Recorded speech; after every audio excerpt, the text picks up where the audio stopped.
जय हिंद साथियों। Eklavya model residential school EMRS के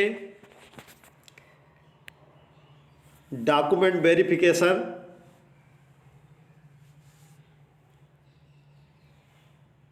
ज्वाइनिंग आदि पर यह वीडियो होगी। बहुत ही महत्वपूर्ण वीडियो होगी, इसको आप अच्छे से समझिएगा। EMRS की परीक्षा दिसंबर में संपन्न हो गई। उसकी प्रोविजनल आंसर की भी आ गई है। जल्द ही फाइनल आंसर की और रिजल्ट भी आ जाएगा। यह सब बहुत कुछ डिपेंड करेगा कि आयोग क्या निर्णय लेता है, क्योंकि 12 जनवरी को जो केस कोर्ट की सुनवाई थी उसमें अगली डेट 30 अप्रैल दे दिया गया है। आगे लोकसभा का चुनाव भी होना है और लगभग 45 दिनों का समय रह गया है। इसी दरमियान जो कुछ होना होगा हो जाएगा, अन्यथा यह भर्ती प्रक्रिया आपकी जून जुलाई में पहुंच जाएगी, क्योंकि आगामी 45 दिन बाद आचार संहिता लग जाएगी तो भी कुछ होना मुश्किल है। लेकिन आप अपने प्रमाण पत्र अंक पत्र को दुरुस्त करे रहिए, ताकि जैसे ही आयोग आपका रिजल्ट घोषित करेगा उसके 10 दिन बाद ही आपका डॉक्यूमेंट वेरिफिकेशन हो जाएगा। जब भी आपका रिजल्ट आएगा उसके 10 ही दिन बाद, क्योंकि आयोग पूरी तैयारी के साथ आपका जिस दिन रिजल्ट जारी करेगा डॉक्यूमेंट वेरिफिकेशन के लिए डेट भी दे देगा। तो उसके लिए आप डिग्री वगैरह को तैयार रखिए। आपके अलग अलग पद हैं, आपकी शैक्षिक अर्हता जितनी है उसके आप सापेक्ष आप अपने को तैयार रखिए। जैसे हाई स्कूल और इंटरमीडिएट का अंक पत्र प्रमाण पत्र, जो 12th लेवल की वैकेंसी हैं उनके लिए बस इतना ही, ठीक है। अंक पत्र और प्रमाण पत्र के लिए स्नातक का अंक पत्र और प्रमाण पत्र, B.Ed का अंक पत्र व प्रमाण पत्र, परास्नातक का अंक पत्र व प्रमाण पत्र, TGT से जो संबंधित हैं उन्हें B.Ed इतने B.Ed तक के, जिसका PGT है उसका परास्नातक का भी अंक पत्र और प्रमाण पत्र, जो TGT से संबंधित हैं जहाँ सीटेट की ज़रूरत है वहाँ सीटेट का अंक पत्र और प्रमाण पत्र भी आपके पास होना चाहिए।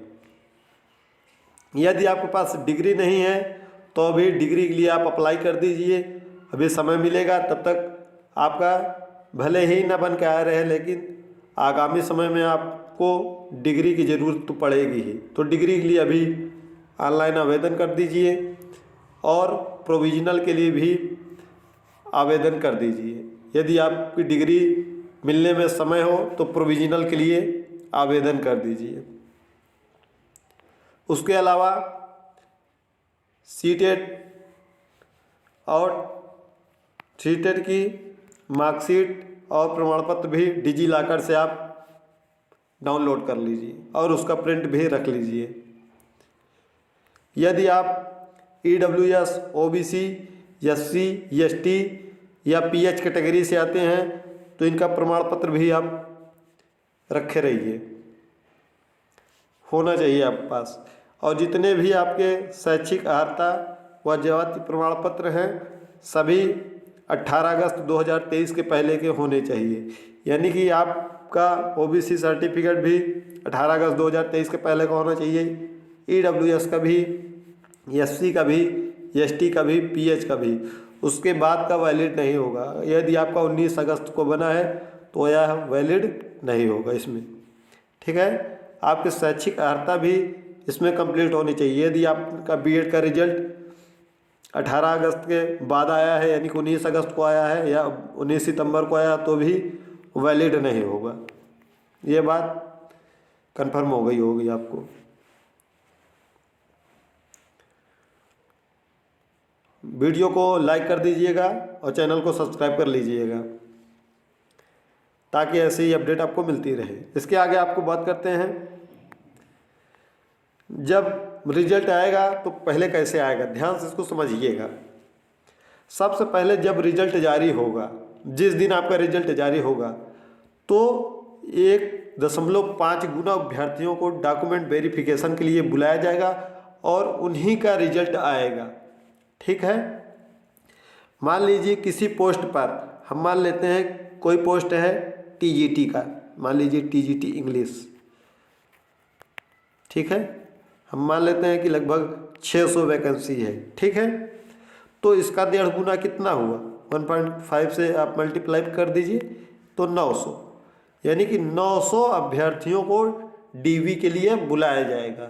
ठीक है, इसमें कैटेगरी वाइज भी बुलाया जाएगा। जैसे कैटेगरी में अगर टोटल 600 सीटें हैं अंग्रेजी में, मान लीजिए उदाहरण तौर पर, अगर मान लीजिए एससी में 50 सीट हैं तो इसका 1.5 कितना हुआ, 75। ठीक है, तो इसमें 75 बच्चों को डॉक्यूमेंट वेरिफिकेशन के लिए बुलाया जाएगा। ठीक है, बाकायदा डॉक्यूमेंट वेरिफिकेशन के लिए का लेटर जारी होगा ऑनलाइन, उसको आप डाउनलोड करेंगे और जो भी यथा स्थान, यथा तारीख, यथा समय पर आप पहुंचकर वहां डीवी कराएंगे। ठीक है, तो ये बहुत ही महत्वपूर्ण है आपके लिए। एक एक डॉक्यूमेंट आपके पास कंप्लीट रहने चाहिए, अन्यथा बाद में वही होता है कि आप डीवी में छट गए। इतना मेहनत करने के बाद यदि आप डीवी में छट गए तो फिर दिक्कत होगी। यदि कहीं नाम वगैरह में मिस्टेक है तो उसके लिए आप एफिडेविट बनवा लीजिए अभी से ही।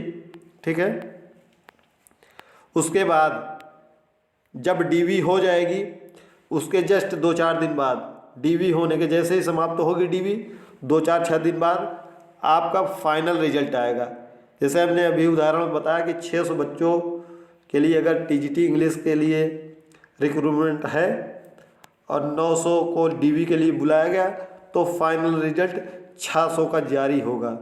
जो टॉप 600 बच्चे होंगे कैटेगरी वाइज को ध्यान में रखते हुए उनका चयन होगा। यदि मान लीजिए 600 में से 900 को बुलाया गया और 900 में लगभग 850 लोग प्रेजेंट हुए और कुछ लोग डीवी में छट गए तो बचे 800, तो जो 200 बच्चे बचेंगे उनका सिलेक्शन फाइनली नहीं होगा, तो 600 बच्चों का सिलेक्शन हो जाएगा, तो 200 बच्चे बचेंगे। ठीक है, इनका जो स्कूल अलॉट होगा, इसको ध्यान रखिएगा, बहुत ही महत्वपूर्ण यहाँ पर है।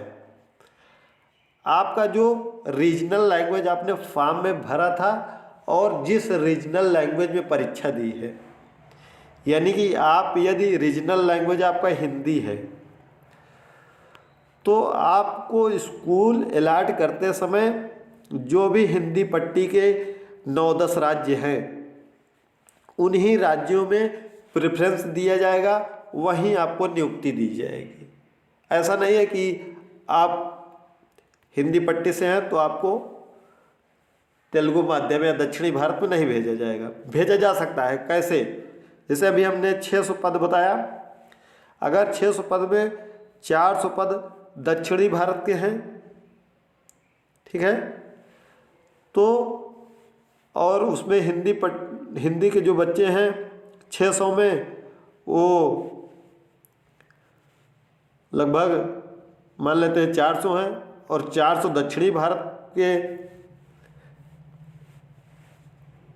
सीटें हैं, तो जो 200 बच्चे होंगे वो तो हिंदी पट्टी पाएंगे, जो 200 बच्चे बचेंगे उनको फिर रैंडमली कहीं भी अपॉइंटमेंट किया जा सकता है। तो आपका अंक जो आप 120 में से अंक पाएंगे वो अभी आपके लिए बहुत ही मायने रखेगा आपके स्कूल अलॉटमेंट के लिए। स्कूल अलॉटमेंट आपका तभी अच्छे से हो पाएगा, आपका हिंदी पट्टी क्षेत्र तभी मिल पाएगा जब जितनी हिंदी पट्टी की सीटें होंगी और उतने ही बच्चे अगर सिलेक्ट होंगे या उससे कम सिलेक्ट होंगे तो। सबसे आसान जैसे मराठी, तेलुगु, मलयालम, ये जो लैंग्वेज चुने हैं जो छात्र जो अभ्यर्थी, उनके लिए आसान होगा क्योंकि वहाँ प्रतिस्पर्धा थोड़ा सा कम होगी, तो उनको आसानी से उनका प्रदेश आराम से मिलने की पूरी 100% संभावना रहेगी। ठीक है। इसके अलावा जब हमने अभी बताया कि 600 सीटें हैं अंग्रेजी में, जैसे उदाहरण बताया 900 को लोगों को डीवी के लिए बुलाया गया, तो 800 लोग डीवी कराए, फाइनल सिलेक्शन हुआ 600 का। तो जो अब 200 बच्चे बचे हैं उनमें से 60 बच्चे, यानी कि 600 का 10%, 60 बच्चों का प्रतीक्षा सूची में नाम रहेगा। यह 1 साल वैलिड होगा प्रतीक्षा सूची जो आएगी फाइनल रिजल्ट में। ठीक है, यह 1 साल वैलिड होगी। यदि जो 600 का जिनका फाइनल अलॉट होगा, यदि 600 में से हम मान के चलते हैं कि अगर 595 ने ज्वाइन कर लिया और 5 लोगों ने ज्वाइन नहीं किया है क्योंकि उनको सही स्थान पर स्कूल नहीं मिला है या कहीं और पहले से ही हैं लेकिन उन्होंने ज्वाइन नहीं किया, तो जो 60 बच्चों का वेटिंग लिस्ट होगा उनमें से 5 लोगों को आपको 1 साल के अंदर, ठीक है, उसकी डेडलाइन रहेगी, उसमें लिखा रहेगा कि आपको, तो उसका बाद में जारी हो जाएगा, उनको अलॉट कर दिया जाएगा। ठीक है। जैसे ही सीबीएसई रिजल्ट जारी करता है EMRS का, आपको अपडेट दे दी जाएगी। आप सभी लोग अपने डीवी के लिए अपने डॉक्यूमेंट को कंप्लीट रखिए, क्योंकि डीवी के बाद, रिजल्ट के बाद आपको डीवी के लिए मैक्सिमम 10 दिन समय मिलेगा, तो आप हड़बड़ाहट में आप अपने डॉक्यूमेंट को कंप्लीट नहीं कर पाएंगे। तो डॉक्यूमेंट को अपने कंप्लीट रखिए। मिलते हैं अगली वीडियो में, तब तक के लिए धन्यवाद।